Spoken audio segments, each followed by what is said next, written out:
Welcome, everybody. I hope the microphone is working well. How are you all doing?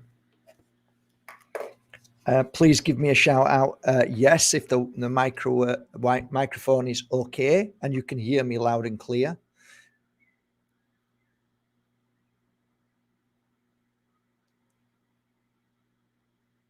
That's a yes. Mitch, thank you so much. Very kind. Okay, well, we will begin in a couple of minutes time from now. It's 5:56. I don't want to start too early because obviously I'll upset some people, although it's nice to come early. It's been a good day today. It's been a heavy day again. I've had ups and downs of energy. Sometimes I'm feeling so much energy. I'm receiving so much energy, and then like that, you feel like you've been knocked down again by frequency, some kind of energy disruption or something happening, which is very strange right now. And I'm noticing, a lot of healers are noticing it. There's a lot of things that are happening. I made a video yesterday discussing this, but I couldn't tackle all topics. And there's so many different attacks that are happening at any one given time. One of my biggest,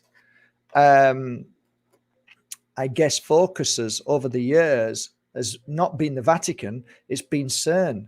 And I speak about CERN on many videos. In fact, for all of you who don't know who I am, I've done over 2,000 videos now.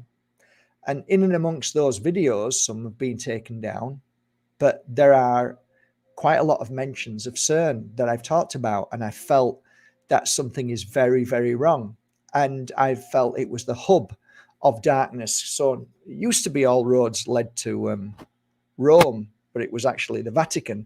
And now all roads seem to lead to CERN. And I believe that it's the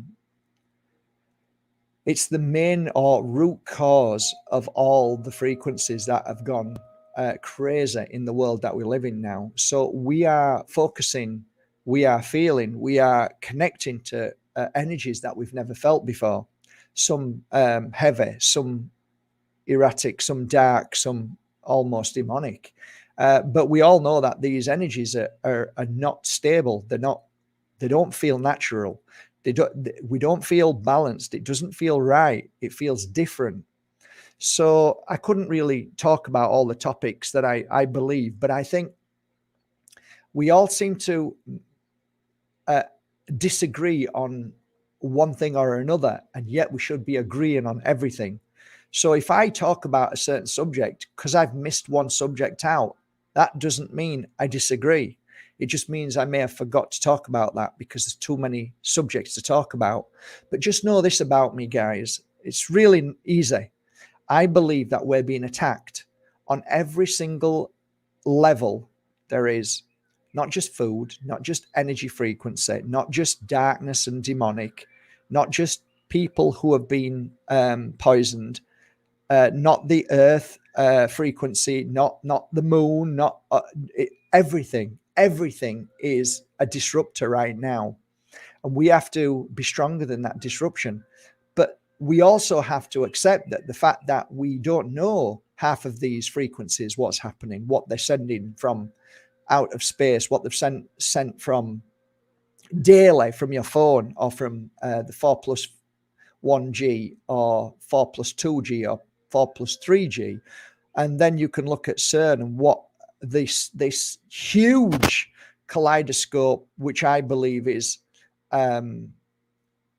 it's not about finding the God particle. It's about breaking through this beautiful, perfect world that we live in to disrupt it and cause chaos and bring evil into this world. And I think they seem to be succeeding. The one thing I did say, and I really like to, just before we start, 6 o'clock now, I'd just like to say that in my humble opinion right now, we have to look after ourselves and take care of ourselves. And we have to not become paranoid, but we need to be aware of what's going on at any given moment through our life. We do, and we are, and we often forget that we have the help of the spirit world. And I believe there's far more than the spirit world that helps us on this planet. But if we just focus on one thing, which is the spirit world, they whisper to us daily. They try and communicate with us. And I think they get very, very upset when we don't at least try and acknowledge them in some way. Not that we're meant to show them. That's one thing I'd like to talk about tonight. It's they're the frequency and energy. So they're not a physical body. So you're never going to get a manifestation of a spirit, because spirit is that what it is. It's essence of our pureness and love, which is within, which cannot be seen. The energy and the aura which is given off, sometimes you can see it. Sometimes you can see apparitions of a spirit trapped in between two worlds, stuck in that timeline almost. But in truth, the whispers and the gentle nudges are something that we've forgot about because of all the heaviness, all the darkness, all the lies, all the manipulations, all the, Fox News, CNN, BBC, all of them. It's a stage show. And, it's so vital we understand this. It's taken me a long time to figure this out. But I believe that there's an ever-growing amount of people that keep talking about the tribe, my tribe, your tribe. And to a degree, it might make you feel better, but that doesn't make you grow. Tribes don't make you grow. They just make you feel safe. If you step away from any tribe and do what you're meant to do, which is what you came here to do and make a difference in your unique world, and you are the answer to everything and not a tribe, you'll soon realize that the tribe actually is nothing more than a psyop. There's nothing wrong with coming together in unity, but when you rely on a tribe, then you're frozen in that tribe. You don't have a voice because your voice is drowned out by every other voice. Imagine 1,000 robots saying the same thing. That doesn't progress anything. In fact, if anything, it keeps people where they are and not being able to move on or grow. Individually, you grow, not in the community, I don't think. In fact, the community is more about keeping the peace, trying to, stop idiots from, infiltrating, trying to, deal with that. The only person you can deal with is yourself. The only person you can handle and know and you can rely on is yourself. So every time we go into this tribe mentality, it's my belief now that it's a psyop. It's a psyop to keep everybody frozen. Oh, it's all happening now, Mark. Just wait and see. It's all changing now, Mark. And I'm like, if I had €1 for everybody who said that over 20 years, I'd be a millionaire. And those people that I used to go back and say, I thought you said everything was happening next week. They go quiet or they get angry or they block me. And I think, well, you've just fallen for it again. Everybody's falling for this. Oh, it's happening. It's coming. Oh, Trump's coming back again. Like, okay, here we go again. So tonight, we're going to talk about something beautiful, and that is the spirit world and what happens when we die. The first thing I'd like to say, and welcome everybody, and the most beautiful thing I'd like to say, and the most powerful thing that anybody could say and remind ourselves of daily, is that we never die. You cannot kill the spirit. You cannot kill the spirit. You cannot taint the spirit. You cannot manipulate the spirit. You can't change its frequency. The spirit is always the spirit. Everything else you can change. You can change the physical. You can change the mind. You can change the heart in the sense of the physical beating heart from fear. But the spirit, you can't, because there is no fear in the spirit of you. So most of the time we can say that we don't actually live in our spirit or consciousness. We actually live in the spacesuit. And I guess that's part of the journey. So nobody actually dies. The only thing that disappears, the only thing that gets old is this bodysuit. I call it the spacesuit these days. This spacesuit is fantastic for the time we're here, as long as we look after it and take care of it. So we now talk about the spirit world and other worlds, and we'll deep dive in this if you don't mind. So I did say, and I mentioned to you, that my work has been involved from 38 years old till today. And this work that I've done, I've dedicated 100% of my life to it. And the amount of healing sessions, the amount of times I was asked to go around the world to perform certain rituals, or to cleanse and clear negative entities within houses, and all the other strange phenomena that used to happen all over the world. And that was my work. And I did that as a full-time healer for 13, 14 years, non-stop, every day, Saturday and Sunday included. Didn't really have a day off, but it didn't feel like I needed one, because I found my path. I found my life. I found my joy. And when you find your life and your joy through the work you do, you never actually work another day. And today I'm here and I work all hours, but it doesn't feel like work. So in that time of being a healer, you get to go into a place of stillness, which most people don't. They might get a few moments of it when they meditate, but most people who meditate don't really go into that stillness or that peace, inner peace, that place which many call the alpha mode. To me, it's just an inner peace. It's a place where there is no negativity, there is no worry, there is no fear, there is no judgment. And it's a place where there is no words, there is only energy. And energy doesn't need really to be understood when you're in the energy. It just is, and it just feels that way. So you don't need to, and it's hard to describe. It's hard to describe that beauty that kept me in that work, that beautiful place. And in that beautiful place, things happened to me. So one of my first experiences was 3 orbs of light that manifested in front of me. I didn't know what they were, but I can tell you the feeling that I had. It was the most amazing feeling. It was the most exhilarating, beautiful feeling, free of worry. The only thing at that point when I first started my work is I was so taken aback by 3 orbs in front of me while I was giving a healing session. I turned to the young girl that I was healing. I turned to the mother to get acknowledgement, to say, "Are you seeing what I'm seeing?" Her eyes were closed, her head was down, and her hand was up in the air pointing at the 3 orbs. At that point, I thought, this must be for me. When she woke up, when the healing session ended, when the 3 orbs disappeared, she said, "I don't know what overcame me. Something just overcame me, and my head went down. Couldn't lift my head up. My eyes closed, and it felt like my arm was being raised, and I was giggling inside. I'm like, this is a good one to write down one day." But that was my, I think, first experience, true experience of seeing a manifestation of orbs. Now, many people see orbs on the TV. They see them sometimes on photos and things like that.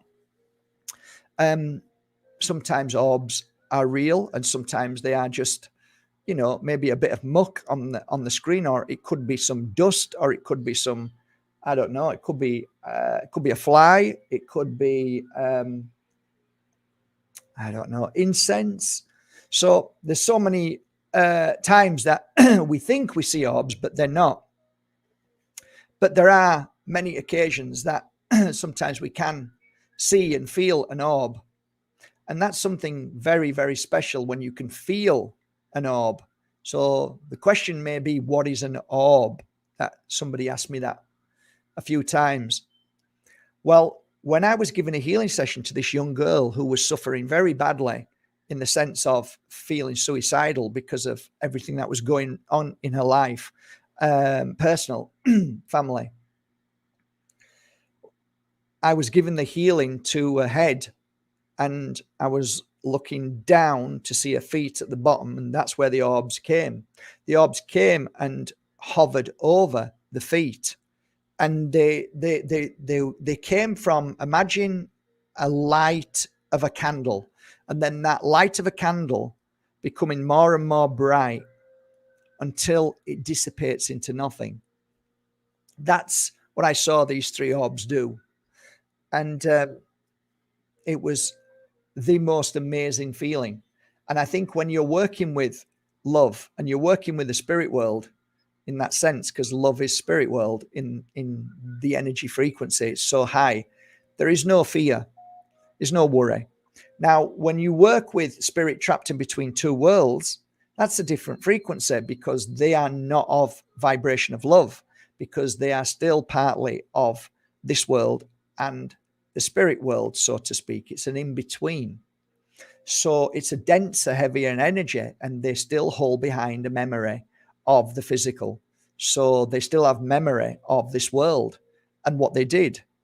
Now, when you move into the spirit world, you certainly do have a memory of everything that you've been through, but you don't vibrate at the frequency of trapped in between two worlds at all. So there have been many occasions that have happened to me. I would say at least 3 occasions that I was giving a reading to a client, and I would read for their husband, and as if they were in the spirit world.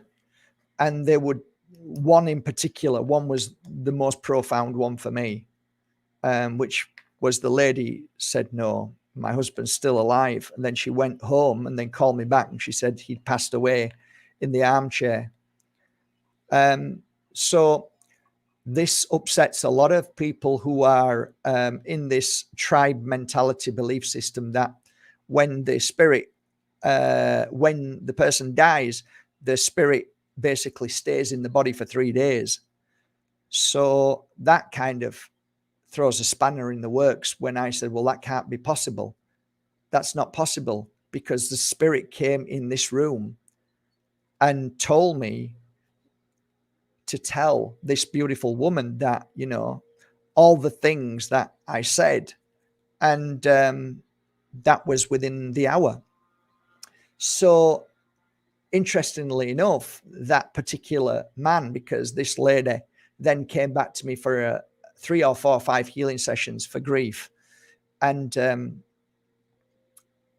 we sat down and talked about it, and she said to me, one of the profound things again she said to me was, he had no belief system at all, none at all.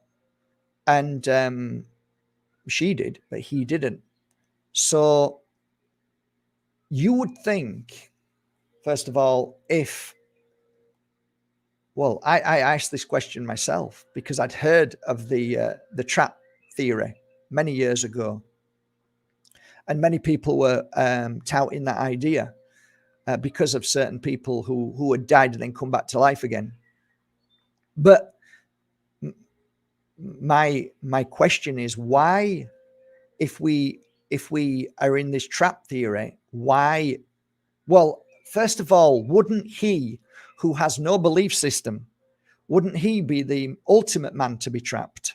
Surely he would be trapped. He'd be the first one to be trapped, because he has no spiritual belief, doesn't believe in God, doesn't believe in anything. So surely that would have been, the man would have been trapped and gone straight back. Question: why is it that I'd spent, okay, why is it that I know I have to laugh at this because it's like scratching head, like, come on guys, I spent 12 years reading for men, women, grandmas, granddads, teenagers, and as they sat down, I'd manifest, or I'd feel or see a spirit and say, there's somebody here. And they'd say, who is it? Sometimes I'd say, and I'd say, feels like your daughter, it feels like your grandma, it feels like so and so. Then I would describe them and then give them information, and then they'd say, yeah, that's my grandma, or that's my child. I'd say the color of hair, color of eyes most of the time, or give reference to how they were in this world. before they left, and certain things. So if this world is a trap and we keep coming back, was I just full of shit? Was I lying? Was I making up stories to all of these people that said nobody else could have known this? Where was all that coming from? Oh, evil, devil, was it? Oh, okay. Well, why didn't I feel the devil's energy? Why didn't I feel the demon's energy?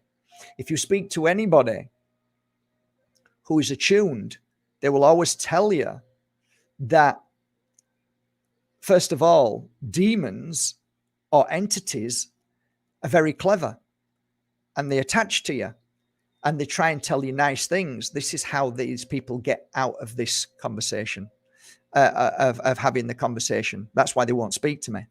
Okay, that's fair enough. So what you're saying is that there's demons and there's entities. No problem with that. I've got to agree that I've seen certain things that have been very, very violent, dark, and very destructive. You're right. So carry on, convince me and explain to me thereafter then. Well, ultimately what happens is that they make you do bad things. Okay, then. So if what you're saying is true, then I've been doing this 20 years. Why haven't I done anything bad to anybody? Why haven't people said on social media, which you look at any psychic, they're attacked all the time by people who say, you know, this guy gave me a reading and he's an asshole and he said bad things and da-da-da. Why isn't the bad things said about me? Really bad things saying he's this and he told me to do bad things. Why is that then? Why have I never felt any form of manipulation other than spirit that may come into me and then ask me to do bad things, which I know then is, I call spirit trapped in between two worlds. And they come and they try and manipulate us. But when I'm giving readings to these people constantly, why isn't it all these bad demons who are meant to work with me? Why don't they say bad things over 20 years? Surely if what the whole point of bad demons is, which you keep telling me, is that they want to steal your loosh, whatever you want to call it. They want to make you feel bad. They want you to feel, yes, I agree with all of that. So then why didn't it happen to me?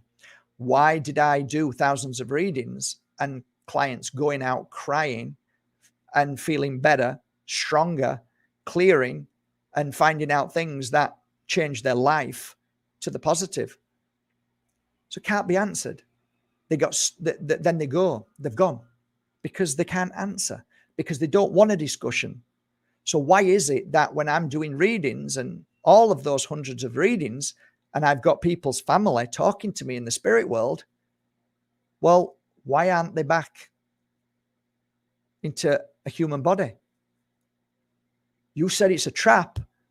You speak to hundreds and hundreds of my clients. They'll tell you that I read for them. And I told them stuff that nobody else knew. Told them about their family in spirit. Said things that even I like, wow, that was amazing. Even for me, that's amazing. Really? Did I say that? It's beautiful. And you feel good? Yeah. Did you feel good all the way through? Yeah, I felt good all the way through. I felt, I don't know what it is. I feel healed. I feel better, Mark. Thank you for everything. That's not demonic. That's pure love. So I work with my mum in the spirit world. Don't tell many people that. But she comes through and helps me, and I'm giving healing sessions to people who are really bad. So now I want to move on from the light trap theory, which I believe I debunk every time, because anybody who wants to talk to me about it normally do one or two things. They pull me down as a human being, which is the weakest argument of all, or mock and ridicule me, which again just shows how little they know of anything about this light trap theory. So do people come back again? Of course they do. There have been times that I've sat giving somebody a message and saying, there's nothing coming through. And they look at me as if I'm not a good reader. And I'll say, there could be a reason why. They could have chose to come back again. So their consciousness is back in a human form, in a baby, or they get, or an animal or whatever, but they're no longer in the spirit world. They're in another body. Now, for me, I've always gone with common sense. What makes sense to me. And then I have it backed up by experience. So when I'm doing a healing session and the spirit world comes through, there are moments when they come into you. Now, I want to tell you something first of all, before I go too far. Most of the times when the spirit world comes forward for a member of your family, there is a massive mistake that I think a lot of people make in this field of work. And that is that they say that when you leave this body, you are the same person when you leave this body. And I argue the fact that I believe that is absolute not true at all. So this is where the theory comes in. And I talked to Colin Fry about this down in Fuengirola when he was here. And I said to Colin, all of these people that you bring through, right? And you're talking, like the guy over there, you've just had your teeth done, haven't you? Yes, I have. Yeah, your brother's just told me that you've just had your teeth done, right? Right? I said to him, could it be, Colin, that the only way the spirit world can get a message through to the guy who's having his teeth done is to point out certain things of who they are, of what they did in this world? So, all right, Colin, so you feel that you've got a guy called John. He's come through the spirit world. He's now giving you information about what he is and what he did and what he feels, right? Could it be that that's simply just a message for him to point out, how am I going to tell my daughter over there that I've passed away and I love you and I watch over you, by saying, look, it's me. And I'm speaking to somebody in between saying, look, tell her it's me and I've got red hair, or I've got this jacket, or you lit a candle last night, or this is where it gets, or I can't stand the sight of my wife. She used to get me mad. Or I hate my brother. We used to fight all the time. So they're repeating the message, but that's the only way they can relate to who they're talking to. Now, this is why I believe they don't, when you move into the light, you don't hold on to anger, fear, because the spirit world is like an ocean of pure love, which we connect as one. So when we come out singularly to give a message, what we feel is love. So I would say, and I said this to Colin, how do you feel when you feel spirit coming through? And he said, it's kind of addictive. I said, yeah, it is, isn't it? It's so beautiful, eh? It just makes you feel strong and happy and beautiful. What words would you use? And he said, there are no words. And I said, yeah. So it's amazing. So you can't have this amazing feeling from the spirit world and feeling this connection and wanting to feel it all the time, and then say that the spirit world that person who's died is still an asshole. So that's how I connect, and that's how I understand it. When I'm doing a healing session, I'll give you a great example. There was a girl called Becky who came to see me. She had red hair. She was beautiful. But she started crying on the healing bed, crying and crying and crying. And then all of a sudden, her father came into me, right? And within half an hour, the tears had gone, dried up. She got up and it was an amazing feeling. The father energy was, again, like spirit, phenomenal, beautiful, love, all the good things. She got up and she said, it felt like somebody else was in the room, because I went from the heart to the legs and then to the head and then back to the heart again. But the father was basically where the heart was, because I could see the frequency and energy by the heart. And she said, like, at one point I opened my eyes, I saw you down by my feet, but somebody was on my heart. And I said, that's your father. And she said, it can't be my father. And I said, it was your father. And she said, my father abused me. And I said, your father is in the spirit world. Your father loves you. No, he was abusive. He hated me. He used to beat me. Your father's in the spirit world. Loves you very much. Loves you very much. And I felt his energy, because the father was no longer the father of the memory of this world.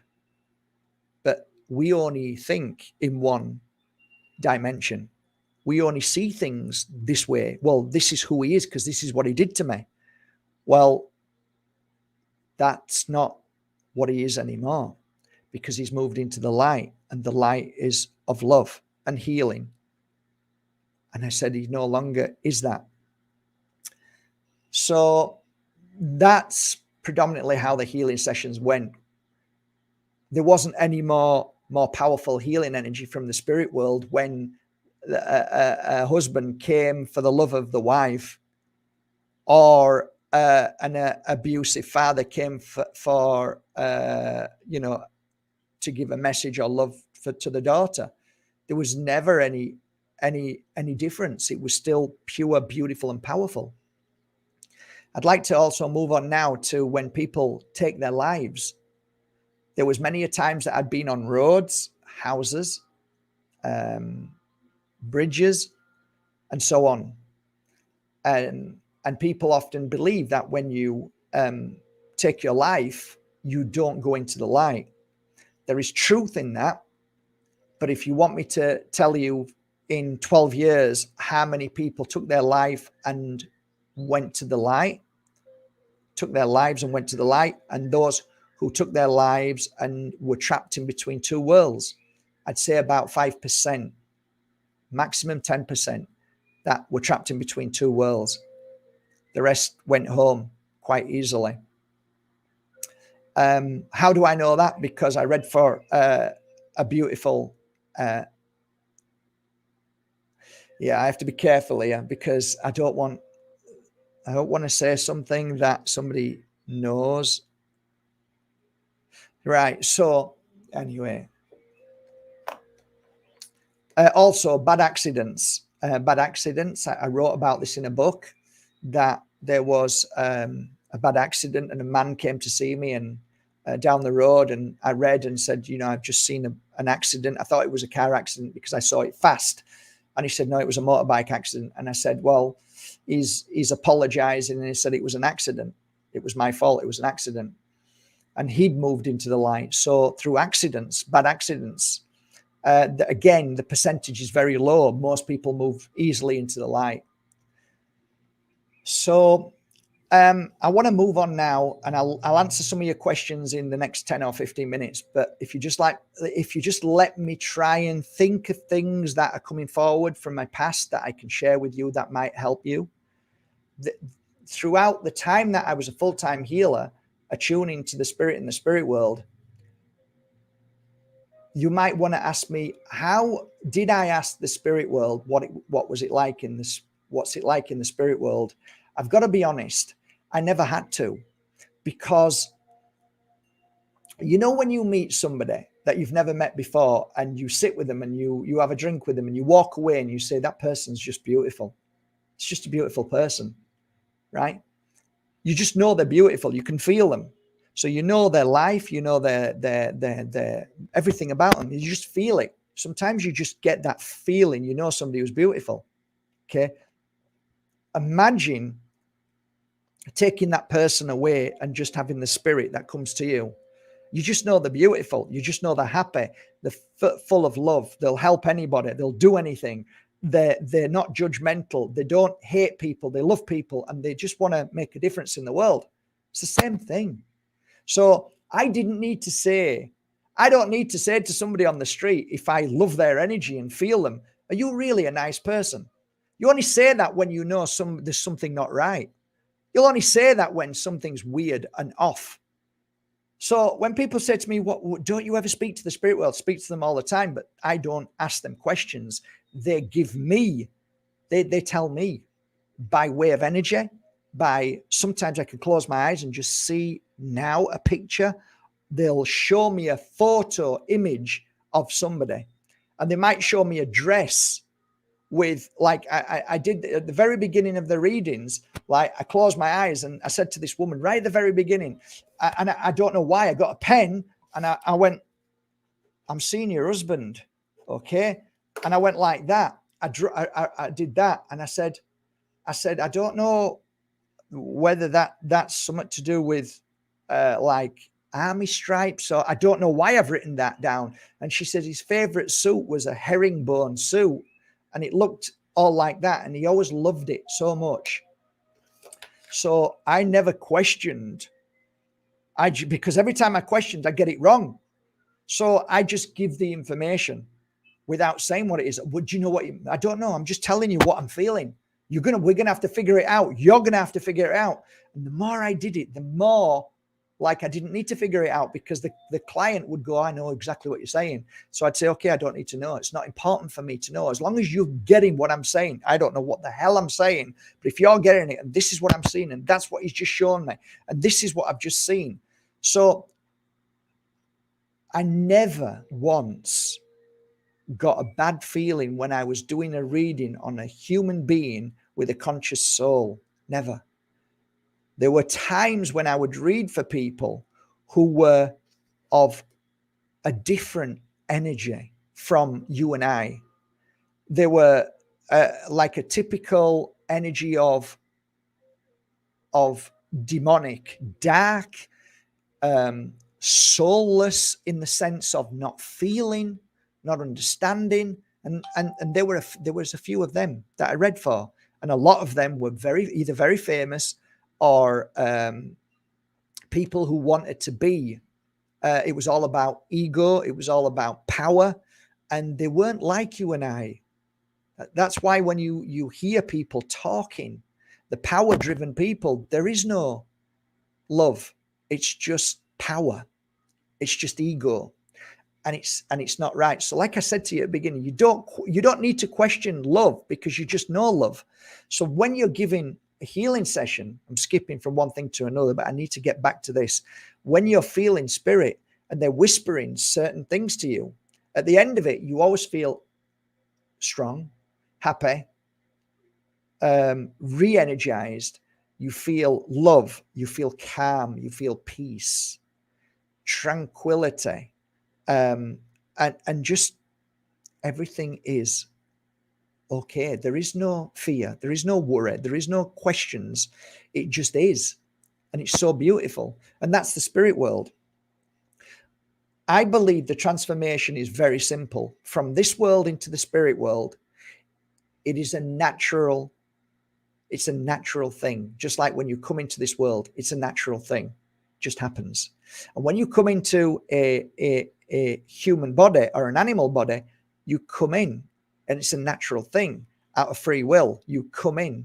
And then when you're ready to leave this world, you then leave this world. There are times that I've seen when people are ready to move into the light, the spirit world come forward.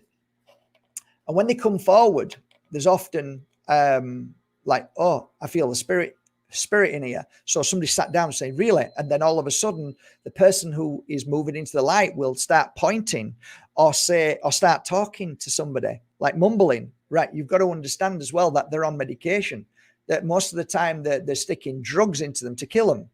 But there is 100% that connection of the spirit world, and it's always lovely. It's always beautiful. I'll give you a great example. One of the most powerful things that happened to me as a healer was when I'm in the room and somebody is about to move into the spirit world, the room changes frequency. And I always remember Brian's on my wall over there. Where can it be? There's Brian. That's Brian. Brian was dying of cancer, and I was working in the room, and it was so profound. This was the most profound energy. It was a beautiful soul. I used to call him the dad that I wish I had. It was so lovely. Don't get me crying. Anyway, I was giving him this healing session. Everybody was out of the room, and the room basically set on fire. He was sweating, I was sweating, and he said to me afterwards, "Did you feel that, Mark?" I said, "I did." He said, "What was it?" I said, "I don't know." I said, "But that was, I can't explain it, but it was like the room was on fire. And it was like some sort of cleansing work was being done. And yes, it's time to go. But that was fascinating. And that happened a few times, but not as strong as that. When we are about to move into the spirit world, why is it that when I'm in the room, there is always this, it's a moment normally when you're given a healing session, and it doesn't matter if you are or you are, but why is it that there's this, the words were always, I never knew, I never knew, I never knew.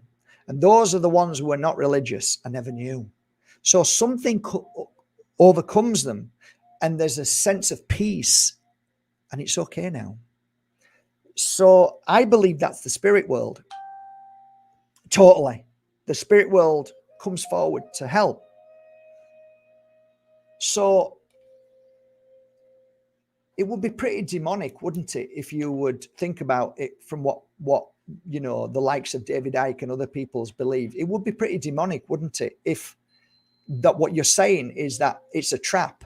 Wouldn't it be pretty demonic that the world of the spirit world is pretty demonic then, isn't it? If they're not, if they have no power and no guidance to help us into the light. It's like, well, what you're saying then, the spirit world don't have any power, that they're powerless. Is that what you're saying? Because what I've experienced is that the spirit world has more power than this physical body, which can't really do much, which gets most things wrong and gets sick easily. And yet the spirit world and my spirit, when connected to it, has so much power in the way of connecting to the soul and the spirit and speaking through the spirit, through your consciousness, that creates all that ever is, creates good or bad. So I struggle with it. It's like, why would you just push aside and say that this world is a trap, that when we die it's a trap? How can you can't just push that aside, that that our spirit world, well, where are they in this scenario? Why isn't there a discussion about this in the scenario? And if the spirit world does connect with us and does whisper to us, surely they would be telling me over 20 years, hey, Mark, guess what? The light is a trap. Hey, Mark, I know you're in the room now, and my grandma's just about to move into the light, but tell her not to go into the light because it's a trap. So I've been speaking to the spirit world, listening to their messages, giving messages for 20 years, and yet never once was mentioned the light being a trap. Never once did I read for somebody that left this world, and I read for them again, that said, oh, by the way, it's a trap. Well, it wouldn't happen, would it? Because they'd have gone back again if it's a trap all the time. So it's easy. When you move into the light, you simply forgive yourself at the very last moment anyway. You forgive everything. That's what I've seen. Now, there's certain people who get trapped in between two worlds, and this is a very small phenomena. And what I've noticed is that, going back to CERN and darkness, it does its best to try and sabotage you. And I've said this before. It's, if you've done something that's not been good in your life, and you've done something that you're, you know, Um, I read for somebody and then helped somebody move into the light who had taken somebody's life a long time ago. And that was like very challenging because I thought that the chances are this person isn't going to move into the light because they're going to reject going home because of the fear of religion saying that you're going to burn in hell for what you've done. So although I gave readings and healings and said, you know, I can feel what you feel inside, and we have to learn to let it go and move forward, and we never do this again. And you know, as a healer, we try to stop people from doing anything bad ever again. That's part of being a good soul, you know. So when you are at that moment of moving into the light, if you believe in religion, which is a purpose, in my opinion, purposely done to put fear into you, then there is an after effect, whether they knew that or not. And the after effect is, I'm not going into the light. I'm not going home. I reject it. I reject it because of my fear or because of my anger, my bitterness, my jealousy, my rage, my fury. But again, it's only a small percentage, very small. Most people, even if they've done bad things, will move into the light. And then when you move into the light, you realize, what does that mean, Mark? You're saying that all bad people move into the light. Well, to my understanding, you either trap yourself in between two worlds because you rejected the light of fear of walking through that door. And I've explained this many times, but I think how I look at it is that my first mentor was pretty cruel not only to me, but to many people. And when she moved into the light, I had a message the next day, but I already knew she was in the light because she came to me in that night in my dreams, and we spoke and we hugged, and I realized she was my best friend. But it wasn't a dream. It was actually attunement. I was attuning in at that moment, because you don't dream in the sense that when you sleep, you actually, your spirit leaves the body and connects somewhat to this world and the spirit world in part, but not full. So it's not fully connected to the spirit world because we vibrate at a different frequency, because we're still connected to the physical body and there's still a connection there. So it doesn't allow us to be fully spirit of consciousness. It's very clever how it works, but these are the things that happened and what I felt. So when I connected with her the next day, my wife then said, I said, oh, she's in the spirit world now. And I said, you're never going to guess what happened. And she said, what? I said, she's my best friend in the spirit world. In fact, I asked her to come and do what she did. And it was very hard for my ex-wife, Susie, then to accept that because of what happened. Some bad things happened. But she's my best friend. So think about this. Imagine that the spirit world is filled with love, nothing else. And there is a world that you can come to and experience suffering and pain. And you can experience creativity. You can experience love, and you can experience many, many things. You can experience hate, forgiveness, anger, jealousy, bitterness, sorrow, grief, all of those things, because you can't experience that in the spirit world because you're one frequency. But here, the frequency changes once you go into the physical body and you experience the physical body's issues and knee jerks. So think about that. I come down here to experience all what I need to experience, good or bad. And then I go back home and then I'm back to love. And that's it. That is my understanding.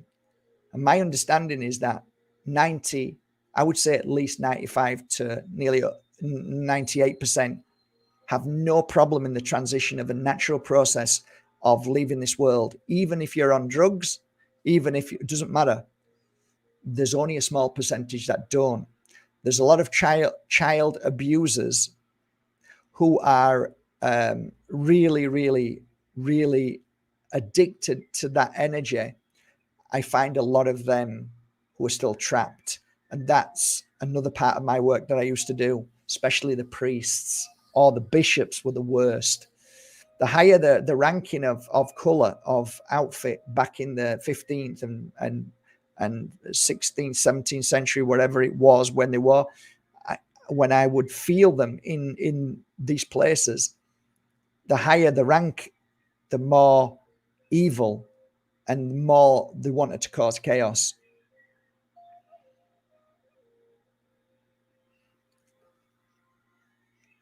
So that would be my understanding. The moment that you move into the light, your family is always there. They will always come, whether it's 1, 2, 3, 4, they'll always come. And they're always there to just meet and greet and to move forward.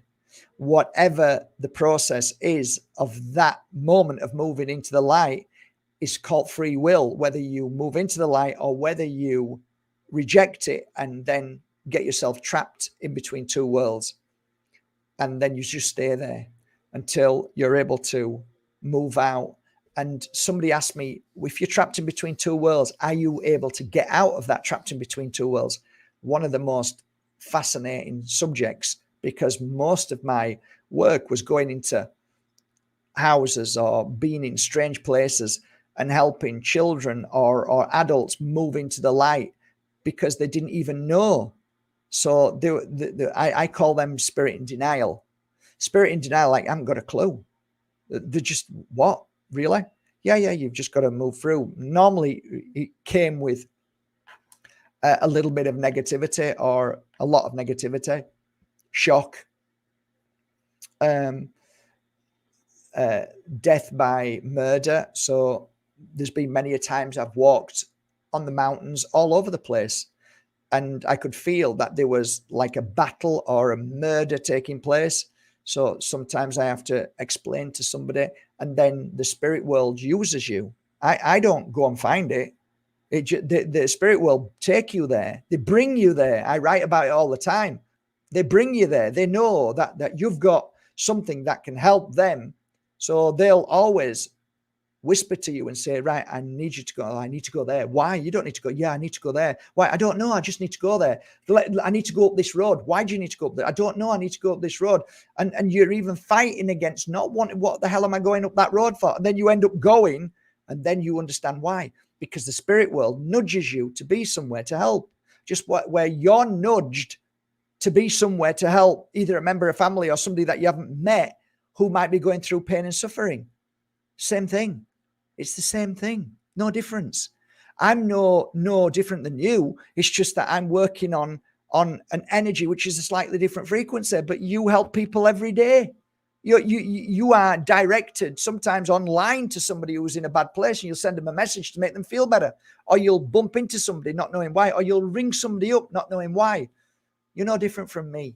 And when these mediums, psychics and healers and people who think that they're better than you and say, I've had this gift from a child, like, just piss off, because we're all the same. Just stop that nonsense, because what you're doing is stopping people from realizing that they've got the same gift as you. It's just yours is slightly different. It's a different frequency, but yours is no different, no better, no worse.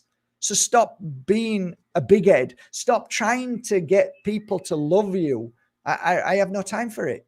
So we can actually discuss this really simply, and I can have this conversation. That's why I'm hated by the spiritual community, because they want it to be bigger than what it is. But actually, it's actually very simple and very easy to understand. And we all have the gift, and we all help in our unique world. In fact, when you're asleep, your consciousness is working, and it's going to playgrounds, it's going to your grandmas, it's going to people that you don't even know, but your consciousness knows, places, and you're helping people by whispering to them and helping them, making them feel better every night.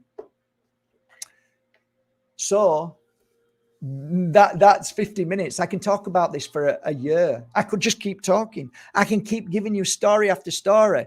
I have no fear of talking to anybody who claims to be psychic medium, and I don't care what you are. Let's just talk.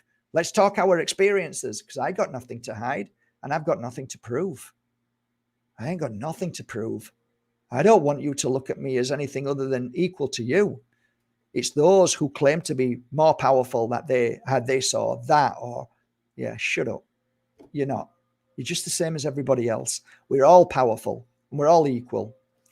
So, okay, I know I get off on one sometimes, but I really, really think the world is full of huge ego these days. Exactly. Makes sense, truth seer. Every role here on earth must be serving a purpose. Exactly. But we need to know what that purpose is. Or do we? Or are we serving it and we don't even know? One of the first things I talk about in my book and on interviews is that I was coming back to my mentor, telling her what I'd just done, and she was telling me what my purpose was. And I'm like, really? I didn't even think about that. Wow, you're right. She was right. She was telling me what I was doing because I had no clue what had just happened.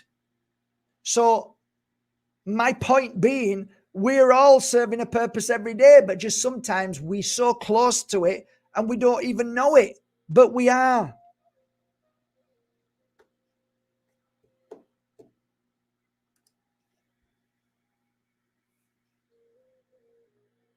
No, they're not. They're not the same family as they're not.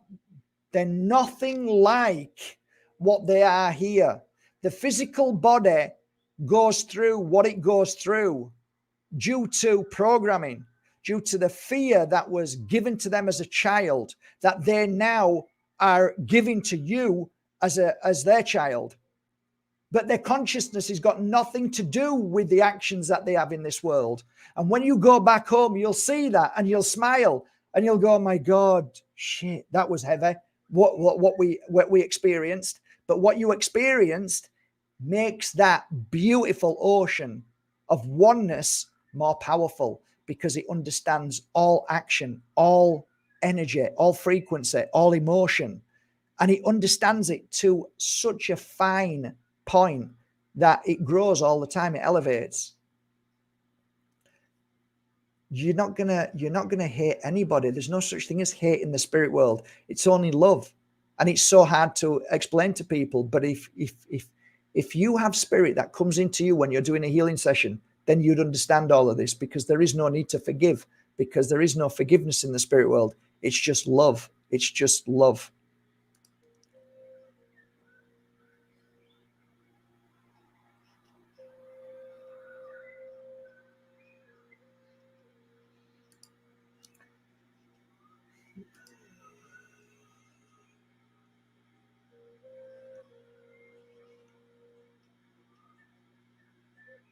I don't do this work anymore, and I'm not a seer, and I'm not a psychic, I'm not a reader. I've done my work. I've done my bit. It's hard work to start connecting, and it's exhausting for me now. Don't do it. Not interested in doing it at all. I sometimes like do a healing session, and I'll feel some words, and I might say a few words, but I just don't do it anymore. I'm too exhausted for it. It took a lot of energy out of me. But if you want me to say, once you've passed into the spirit world, this reunion is absolutely what it is. It's going back to your mother. It's going back to your father. It's going back to the God energy. It's going back to the oneness, the energy that is created by this ocean of love.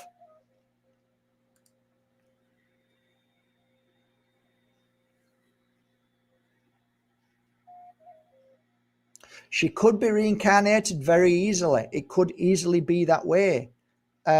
Sometimes, I know this sounds weird, but sometimes a lot of my clients would come to me who were, let's say, very spiritual. And they used to say, I can't feel my mum. And I might sit there and do a reading, and all of a sudden, no, I feel it. All right, so she hadn't reincarnated. No, I haven't felt anything. And it's a bit like working with Moldavite. Sometimes the expectation, sometimes we expect them to come forward and tell us something, and then that we expect this Moldavite to do something and he doesn't. Sometimes, it just, you'll be sat there and all of a sudden, my phone would ring and say, oh my God, Mark, after the healing session, I felt it come through, or in the healing session. 9 times out of 10, people would say, I haven't felt my mum or dad, or it's been 5 years and I'm still grieving. A healing session happens and then they start crying. I've just felt my mum here. It's like, yeah. So, it's not really for us to know. And it's not that important whether they reincarnate or they're in the spirit world. But when the time's right, if it's meant to be, they'll come through. They always do. But yeah, it's an interesting subject in itself.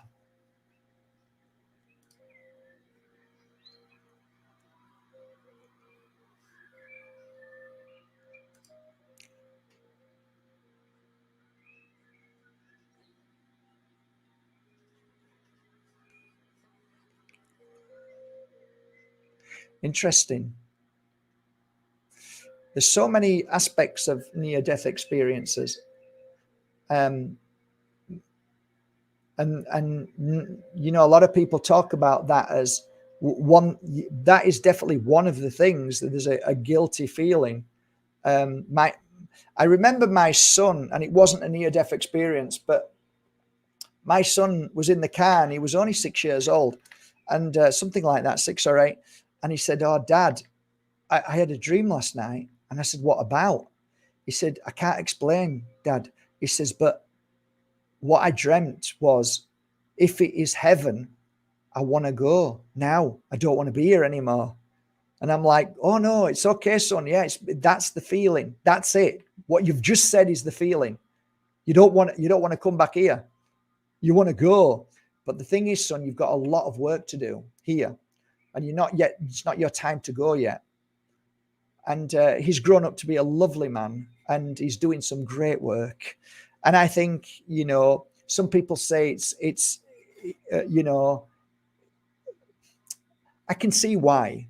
We've come to this earth, there's such bad things happening. Why do I have to go through this? Why am I being abused? And I get it.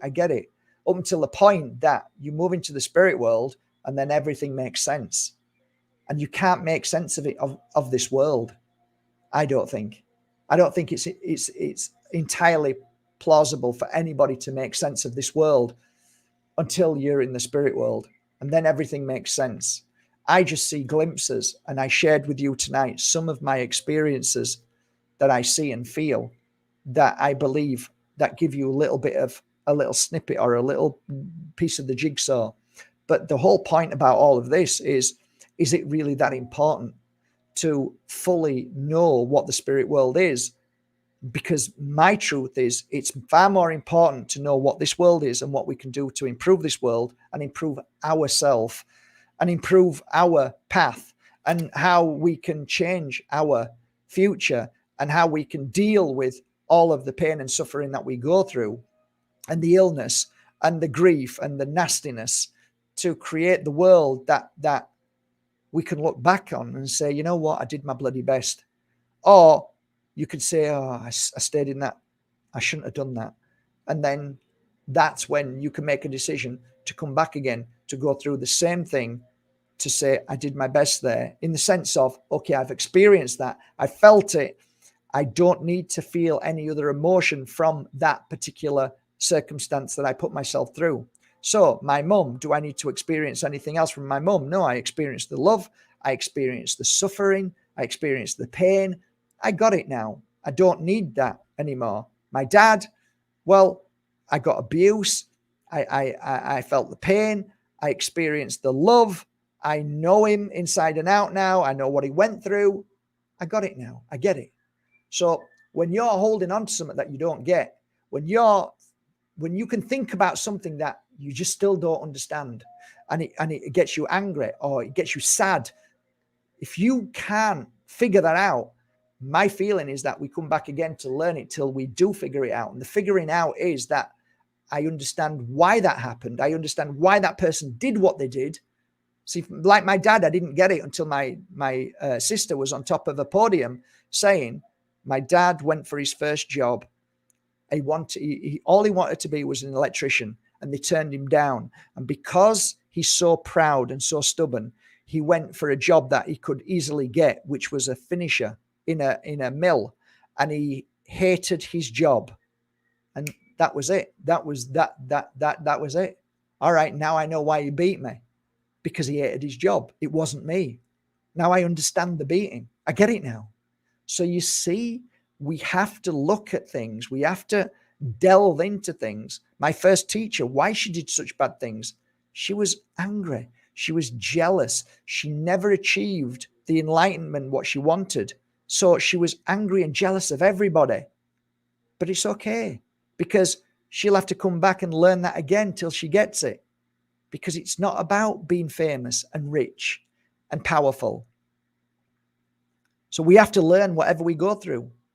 Everything that we go through is a learning experience, but most of us don't learn from it. And that's why it keeps coming and slapping you back in your face. Oh, I really want to meet a girl with big boobs. And then she leaves you. And then, oh, I want to meet another girl. Like, and why do they keep leaving me? Maybe because you're going for something that isn't really what you should be looking at. Maybe I should be going for somebody who's beautiful inside, who's got a kind, caring nature. Why is it always about their boobs or how beautiful she looks and stuff? You know, what is it? What's important? What's important? So, you know, these are just me just talking, you know, but I'm just saying that most of us don't look at ourselves, and we certainly don't look at the people that challenge us. We don't want to look at them. I don't want to see her again. Don't want to know it. Oh, you mean I have to see them again in the spirit world?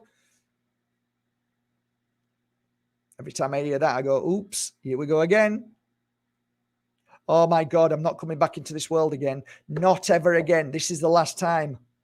Oops. No, you'll be coming back again. Like, ask me if I'm coming back. I don't care.